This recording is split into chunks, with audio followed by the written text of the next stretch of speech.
Orson Scott Card Ruins. This is 530 pages with 25 chapters, and really time travel, just off the rails time travel to save the colony world of Garden. So humans, are send a colony ship out to this planet called Garden, and Ram Odin is the pilot. All the other passengers are set in, or the colonists are set in stasis. So he's the only one awake, and then there's the machines. There's 19 separate computers, and then an expendable, who is a robot made to look like a human, supposed to make human interactions a little bit better. So Ram isn't alone, quote unquote, on this journey. But after 7 years, they reach the inflection point, the jump point, and making the jump, Ram Odin has this passive ability, or passive, thing for time travel or something like that. And so they jump through the fold, which would normally take many, many, light years, lifetimes to get through. But this new fancy technology, it creates 20 different copies of Ram Odin.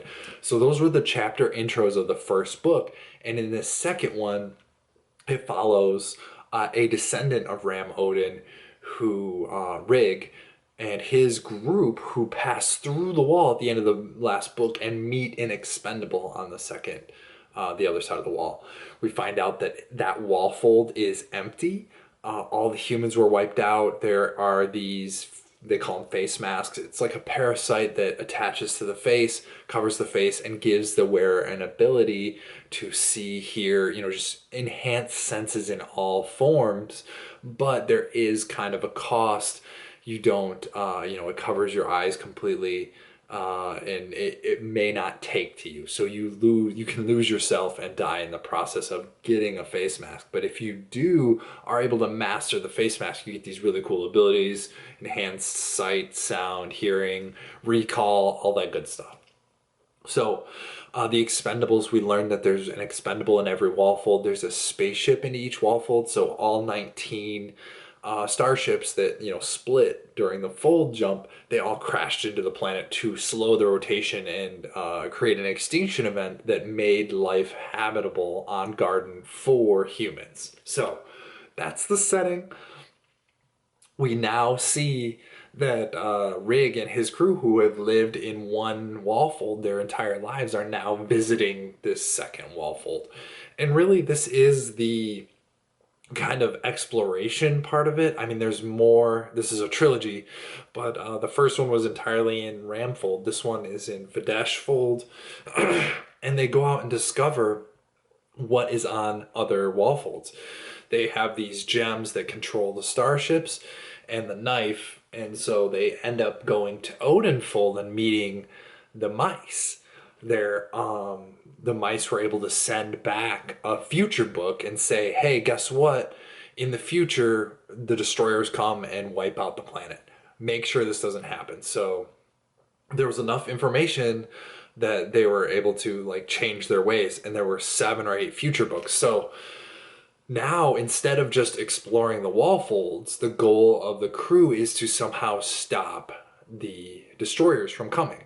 So they learned that the humans show up, visitors from Earth show up, and then a few years, 2 or 3 years later, destroyers come and wipe out Garden. So their kind of new objective forms, and they kind of have to go to each wallfold, see what's there, see if there's anything that can help them against the destroyers, or even against the visitors from Earth. So this one, there's a lot of learning involved. There's a lot of struggle involved.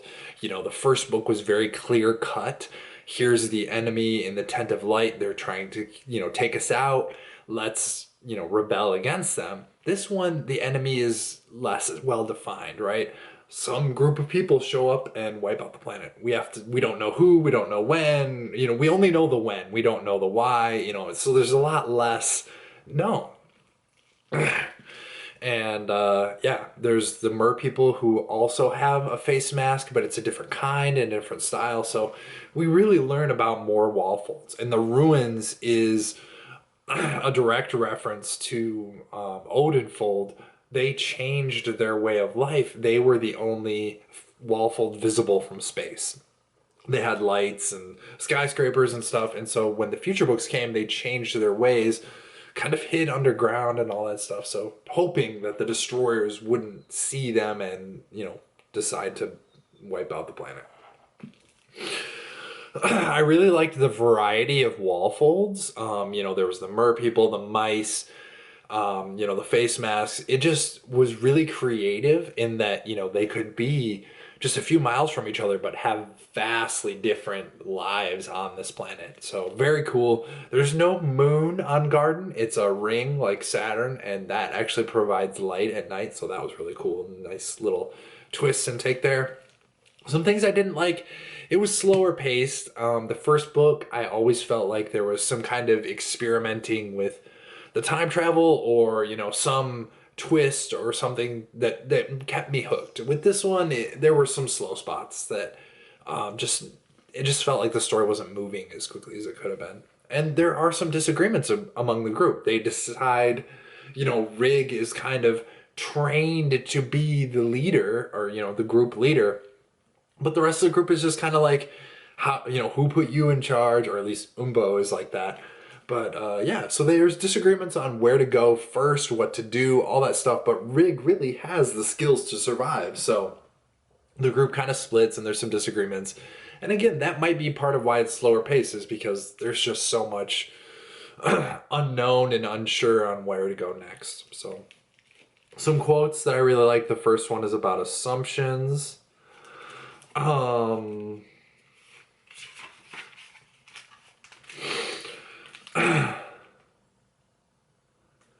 It isn't stupid when you assume things. That's how the human brain is supposed to work. We assume things so that we can act much more quickly than animals that only see what they see.